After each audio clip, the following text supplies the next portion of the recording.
স্বামীকে খাবার দেওয়ার সময় স্ত্রী একটি কাজ করলে ওই স্বামী স্ত্রীকে পাগলের মতো ভালোবাসবে। প্রিয় ভাই এবং প্রিয় বোনেরা, বিশেষ করে আমার প্রিয় বোনেরা যারা আছেন, অনেকে আছে এবং বর্তমান সমাজের বিগেস্ট প্রবলেম হচ্ছে স্বামী স্ত্রীকে ভালোবাসে না অথবা স্ত্রী স্বামীকে ভালোবাসে না। এবং ম্যাক্সিমাম অধিকাংশ মা বোনদের একটাই অভিযোগ যে আমার স্বামী আমাকে আগের মতো আর ভালোবাসে না, আমার স্বামী আমাকে আগের মতো আর কেয়ার করে না।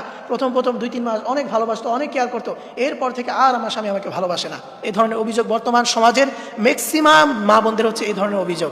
প্রিয় মা এবং প্রিয় বোনেরা, আপনারা যদি আপনার স্বামীকে খাবার দেওয়ার সময় এই একটি কাজ করতে পারেন, তাহলে ইনশাআল্লাহ আল্লাহ চাহে তো আপনার স্বামীর অন্তরে আপনার প্রতি ভালোবাসা এটা এতটা দিয়ে দিবে যে আপনার স্বামী আপনাকে পাগলের মতো ভালোবাসতে থাকবে। প্রিয় মা এবং প্রিয় বোনেরা যারা আছেন, আমলটি কীভাবে করবেন? আপনারা যখন আপনার স্বামীকে খাবার দেবেন, খাবার দেওয়ার সময় আপনার স্বামীর সামনে থেকে কোথাও দূরে চলে যাবে না। অনেকে আছে স্বামীকে খাবার দিয়ে তার আর কোনো খবর নাই, সে গিয়ে মোবাইল টিপে অথবা টিভি দেখে অথবা অন্য কোনো কাজ করে। খবরদার, এই কাজটি কখনো করবেন না। আপনার স্বামীকে যখন আপনি খাবার দিবেন, ওই সময় আপনি স্বামীর সামনে আপনি বসে থাকবেন। এরপরে স্বামীর সুখ দুঃখের কথা জিজ্ঞেস করবেন, স্বামীর পানি লাগবে কিনা, লবণ লাগবে কিনা, সেগুলো স্বামীকে দিবেন। এইভাবে আপনার স্বামীর আপনারা যত্ন নেবেন।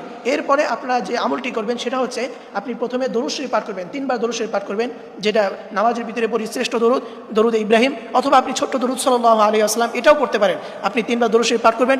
এরপরে কোরআনুল কারীমের সূরা তাহার 39 নম্বর আয়াতের কিছু অংশ, সেই অংশটা হচ্ছে ওয়া আলকাইতু আলাইকা মাহাব্বাতাম মিন্নি ওয়া আলকাইতু আলাইকা মাহাব্বাতাম মিন্নি। এই অংশটুকু আপনারা পাঠ করবেন এবং শেষে আবারও 3 বার দরুদ শরীফ পাঠ করবেন সাল্লাল্লাহু আলাইহি ওয়াসাল্লাম। এইভাবে আপনারা করার পরে আপনার স্বামীর খাবারের ভিতরে আপনি হালকা করে ফু দিয়ে দিবেন এবং ওই খাবারটা যদি স্বামী খায়, তাহলে ইনশাআল্লাহ এটা কিছুদিন করার পরেই দেখবেন আপনার স্বামীর ভিতরে অনেকটাই পরিবর্তন এসে গেছে।